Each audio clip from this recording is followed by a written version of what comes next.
So, one of the pet peeves I have is when individuals who are not licensed psychotherapists or psychologists use clinical terminology. And the reason being is it can be misused and we can mislabel individuals. Today, I'm going to talk about emotional abuse in relationships, in specifically romantic partnerships, so marriages and long-term partnerships, domestic partnerships. I'm going to help distinguish what emotional abuse is. There are thousands of videos on narcissistic abuse, so I'm not going to speak to that phrase today. What I'm going to highlight is how to understand the distinctions between what emotional abuse is versus other forms of abuse. So, for example, domestic violence, we associate with physical, maybe hitting or punching or pushing or slapping. Emotional abuse, it can be interchangeably used with verbal abuse. Is associated with a psychological breakdown of a person. And it is not subconscious like other forms of abuse. So, for example, narcissistic abuse can be subconscious. Verbal abuse is overt, it's direct. So, verbal and emotional abuse, I'm going to use those terms interchangeably today. So I'm going to first go over a list of what that means under that umbrella, and you can have a better understanding of what that will look like. Perhaps you've either experienced it, you've been on the receiving end of it, or you've witnessed it. So this would include forms of something called love bombing. Love bombing is the honeymoon stage, the first couple of months, you meet someone and they are just showering you with over the top gifts, daily or weekly delivery of flowers and lots of gifts and surprises. And it's very intense and it comes off very, very quickly.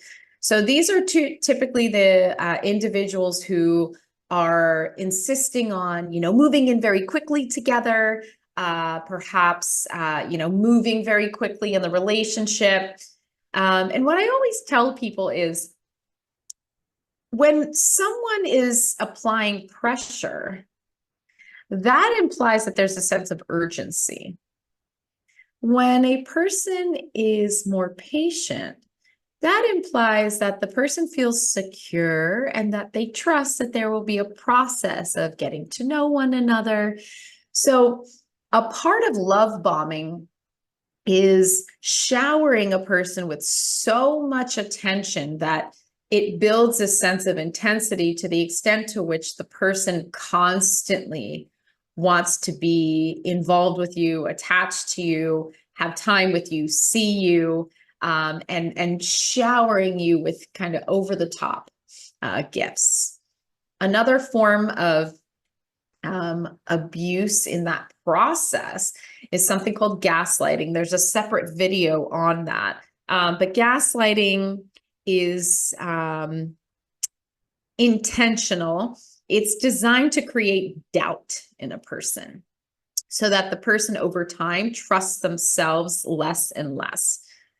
The next form of emotional abuse is when your boundaries are ignored or dismissed. So I'll give a concrete example. Perhaps you're a person who says to your partner or your spouse, you're not comfortable with them, maybe going to lunch with someone that you've identified as someone you don't find appropriate, and they decide to go to lunch with them anyways.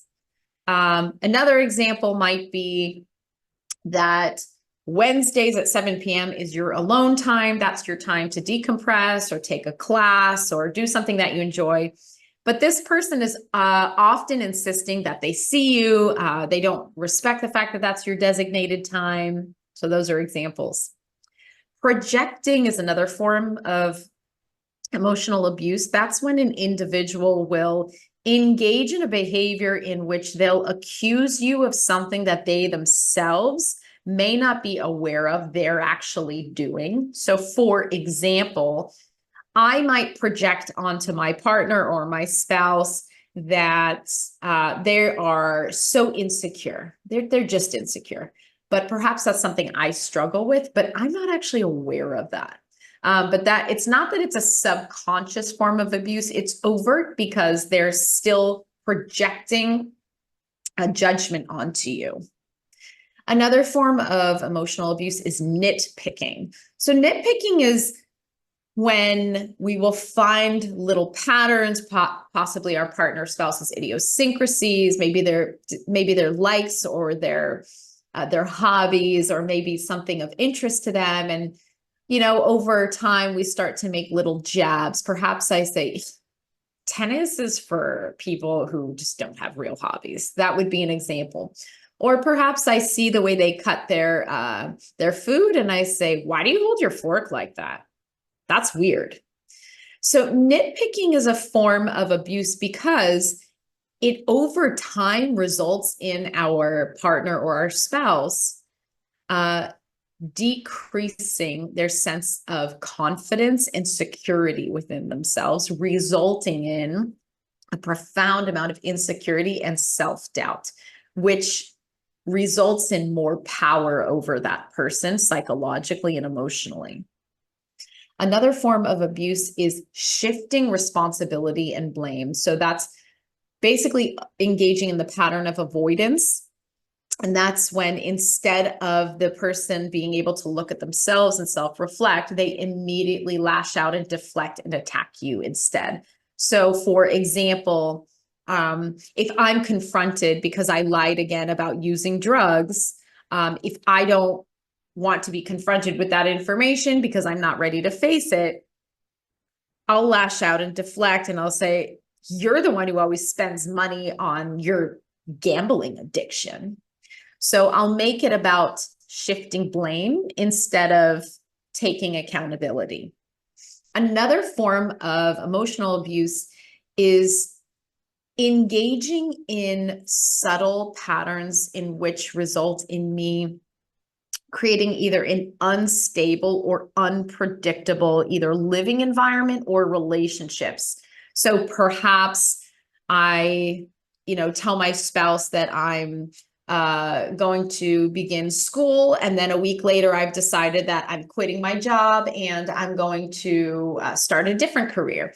So they're constantly creating a sense of chaos and change in which there's no sense of stillness for their partner. Another form of emotional abuse is what I refer to as weaponizing someone's vulnerability.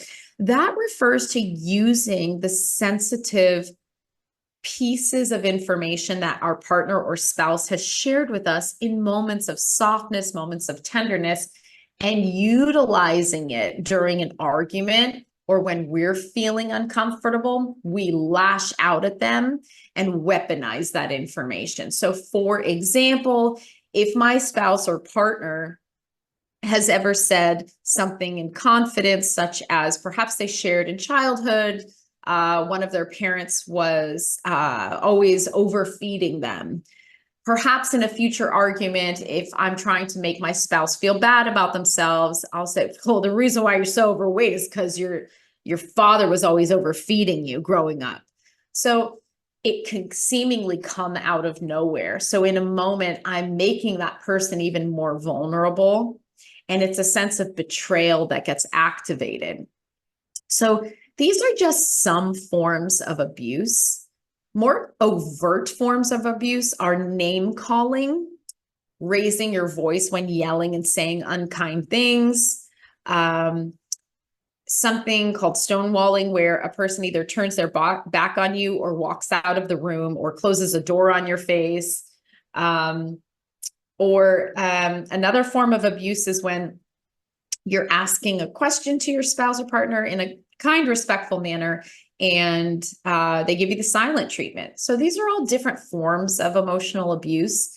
And some people are unaware that these are, in fact, forms of abuse. So it's important to start reflecting on our patterns that perhaps we've acclimated to so that we can start to make adjustments over time. And the reason why I wanted to make this video today was there's a lot of misinformation from pop psychology, and I wanted to make sure that all of you had the information so that you understand not only how to look out for yourself, but look at yourself as well. If you have more questions, you're welcome to reach out on the website. Take good care.